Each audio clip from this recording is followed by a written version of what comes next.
You know, I just noticed that it's been ages since I've done an actual crouching intro for one of my videos. Let's get that fixed. What's going on, everybody?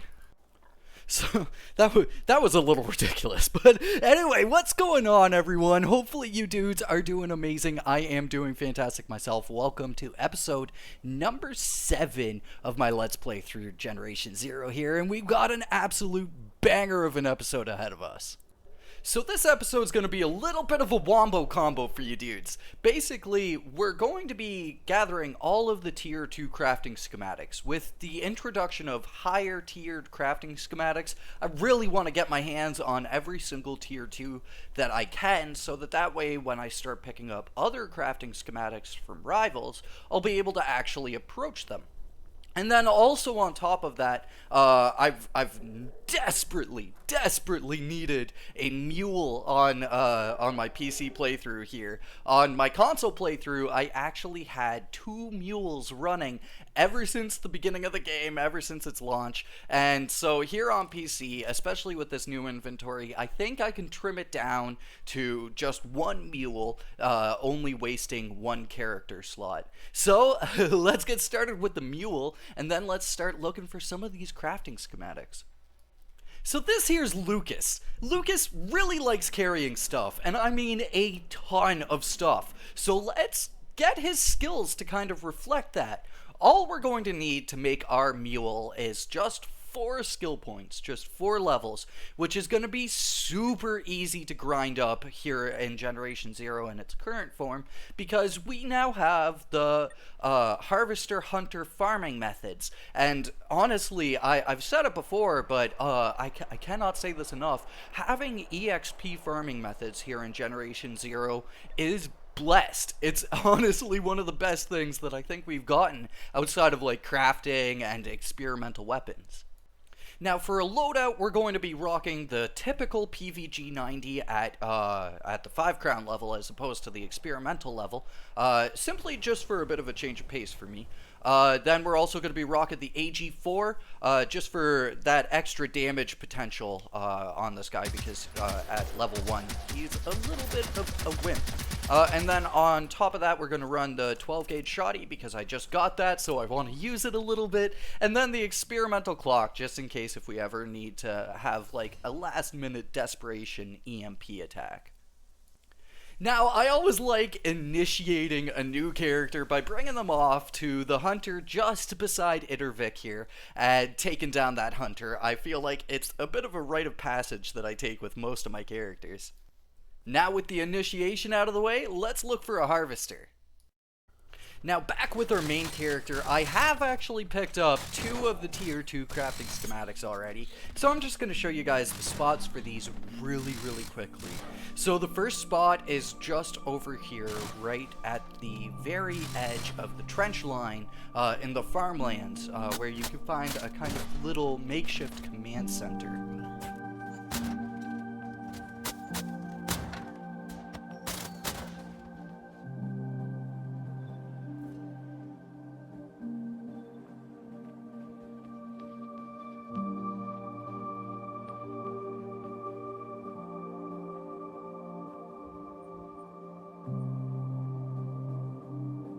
And the second's just over by Brevkin's camping here.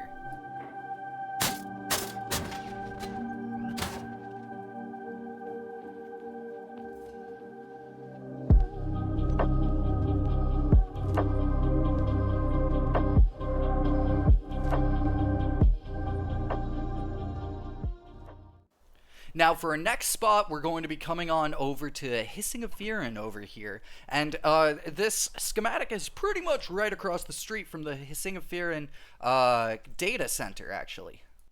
A good old tier 2 stealthy jacket. I think I'm going to be making some pretty serious stealth outfits at some point. It might even have something to do with the next character build that I'm planning on designing. Now for our next spot, pardon my pronunciation on this, but I've been really trying to learn my numbers in Swedish lately. So we're coming over to the Beredskapsförråd, I Tundra Shirgo, and we're going to be finding our next little schematic right here. A good old fireproof shirt, which is definitely also going to be coming into play for a future character that I plan on building here in the game. That future plan is quite a ways off, but it's actually a really hype plan, and I can't wait to start getting into the other characters that I plan on designing here on my channel throughout this Let's Play. Now back with Lucas, we've managed to find ourselves a hell of a party. I think there was like a rival harvester, another harvester, and a rival tank. So trial by fire here. But in the end, the experience payoff that we get for all of the hunter farming and the rivals on top of that is going to be a huge push forwards for our boy Lucas here.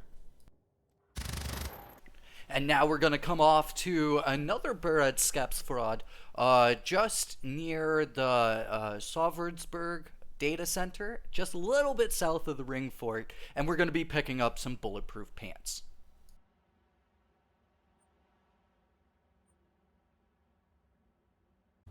Now, I gotta say, my dudes, stealth feels so good in Generation 0 ever since the latest update.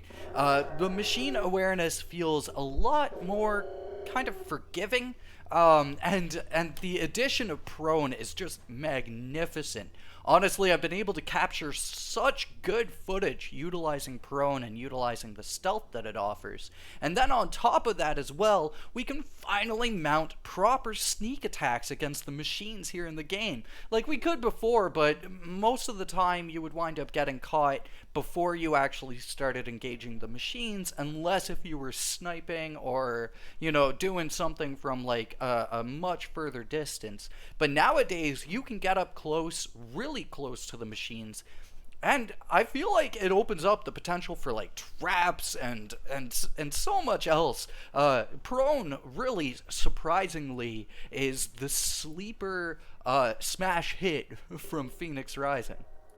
Anyway, for the next schematic, we're picking up a bullet-resistant jacket just off at Grand Hylden over here. And this is actually the spot with the Back to the Future car as well, so if any of you guys haven't checked out that Easter egg yet, definitely go check it out. But, I mean, that Easter egg's ancient, so probably everybody's seen it by now.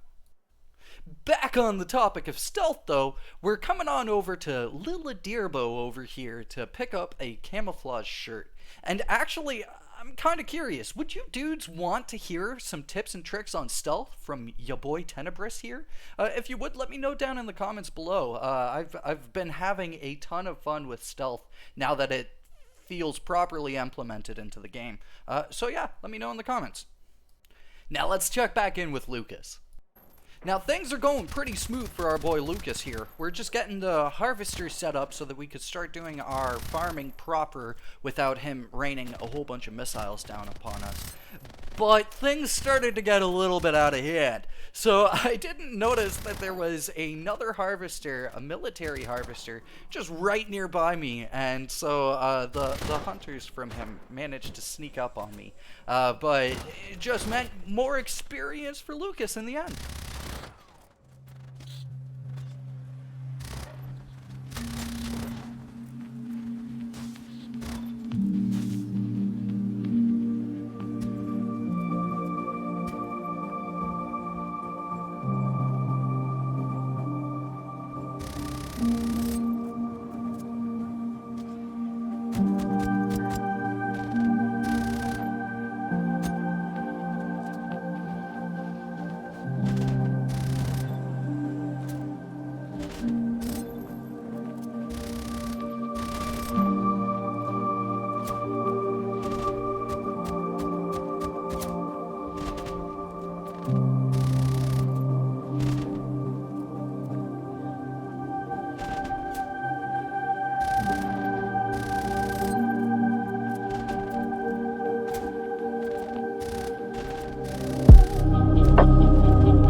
And boom, there we go. Just 20 minutes later and we earned almost 9,000 experience points. You just can't beat that. You just can't beat that here in Generation Zero. That is like the best method of farming experience in the whole game. Like, what? Are you gonna complete like 9 missions in 20 minutes? No way. It always makes me sad when I see low-level players complaining about the whole harvester spawning hunters thing, because it's like, damn it, man, this is actually so useful. But anyway, there we go. We made our way up to level 4, or level 3. So all we need now is just 2 more levels of experience and we are golden. Now, we've come on over to Hjortman's over here to pick up some stealthy shoes, and then we're going to head on over to Gratibo to pick ourselves up the blast-resistant shirt. What is this? A weapon to surpass Metal Gear? Metal Gear. No, but for real, we didn't wind up getting anything too interesting from those rivals. No crafting schematics and no experimental clothing or anything like that, which is a bit of a bummer, but what can you do? So we're coming on over here to Himfell so that we can find ourselves an Apocalypse Harvester. Back on over to Yelte here with the Tier 2 Crafting Schematic Collection, and we're going to be picking up some stealthy pants from Bergrim Vargan over here. The stealthy pants, ironically, were stealthily hidden inside this box here. And then after that, we're going to come on over to Ostervik's Gamlastan in order to pick up a blast-resistant jacket. Almost forgot what it was for a second there. While we go through and collect the next couple schematics, I'd like to just kind of talk about schematics and NPCs and how they can correlate as the game goes on. So I think it would be really, really cool for us to be able to equip NPCs with various clothing schematics in order to give them various buffs. We could kind of see the framework of that throughout Phoenix Rising, where you gather blast-resistant jackets and then you give it off to the resistance. But this has no purpose currently, as NPCs are mostly just mission givers here in Generation Zero. But I think that if NPCs were ever like flushed out and given like, you know, a little bit of AI just to kind of stand around and fight machines and act as a bit of a barrier at a resistance camp or something like that, it would be really cool to then take these schematics and apply them to the various NPCs. You know, making maybe a group of NPCs that's really fire resistant on off on Himfell, or a group of NPCs that's really bullet resistant off in the southern coast or something like that. Yeah, so let me know what your guys' thoughts are on that. Do you guys think that it would be cool for NPCs to be expanded on and kind of developed into a more utilitarian kind of thing that you could buff up and you could kind of customize a little bit? Or do you think that NPCs are good as they currently are? Back on Himfell, though, we have one Apocalypse tank to take care of, and then we can start properly farming the Apocalypse Hunters from the Apocalypse Harvester.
Now that we've got that tank out of the way, we could go off and focus on that harvester. But in the meantime, let's go off and collect a few more of these schematics. We can find the next schematic off at the Buried Skepsforad, which is just right beside the destroyed bridge leading to one of the unpopulated islands. The island with the airbase specifically.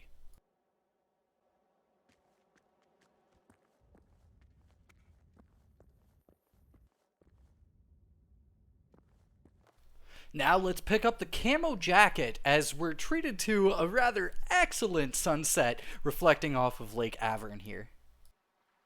You can find this one just beside the little camp safe house that you have on Lake Avern itself. Next up to Viskendetsborg for the stealthy shirt.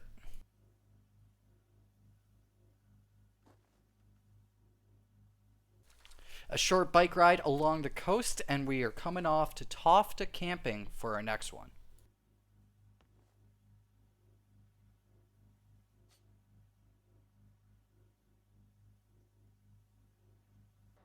We're nearing up at the end of the collectathon here, and we're coming off to Bergeskogen for our next one. It's probably over on the table there. So Bergeskogen is just kind of the plateau area just right beside Hermelin and Bunker. From Berg to Borg, we're coming on over to Borgakulen, and now we're going to pick up the athletic pants here, which, in my opinion, will be some of the most used schematics that I'm going to be utilizing here.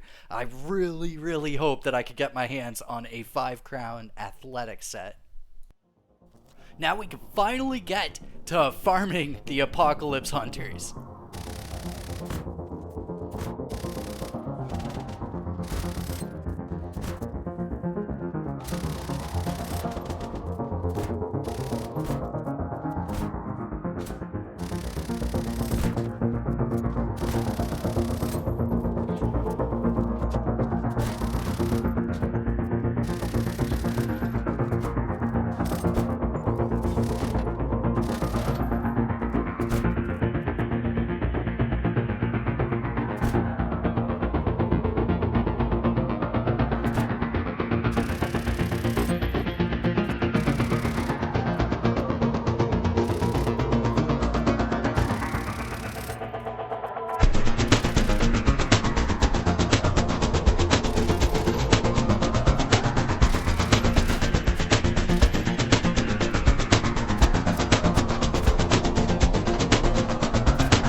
I wish that I had come to this Bredskapsforad back when I was in this actual area, but yeah, it's just over on the toilet here. Going back to the topic of stealth, look at how close I can get to this tank. It's friggin' awesome. I really enjoy this. I mean, like, seriously, prone. Cannot praise it enough. But we're just here off at Ramsboda, and we're going to pick up the bullet-resistant shirt, and I think that this is our last bullet-resistant item to pick up. But, yeah, I think I'm going to do kind of a similar thing with my outfit designs this time around that I did on my PlayStation account, because I really like the design. I really like the whole white and black Miami jacket going along with like some simple black slats and stuff like that in order to make like a kind of classy monochromatic kind of outfit.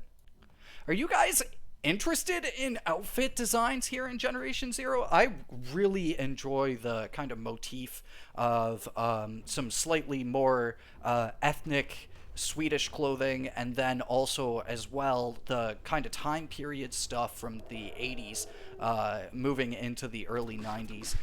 Personally, for me, I love the vanity items here in Generation Zero and the character customization. I think that it is really sweet. Now we're coming off to Clint Hitta for our second last, our penultimate crafting schematic here. It's been a long day of me just running across the map here in Generation Zero, but hey man, you know, it's pretty much all I ever do when I play this game. I just run around collecting stuff and picking stuff up. But anyway, here we are, Clint Hitta. Nice little area. Sometimes this area could be kind of swarmed by Phoenix machines, but this time it was rather tame. And now for our last schematic. We're coming over to Stort Hogan's camping. I might be saying that one wrong, so if any of you Swedish folks could correct me on that, that would be excellent. But yeah, we're coming over here for the padded shoes. Some good old fall resistance, because falling damage is the real enemy here in Generation Zero.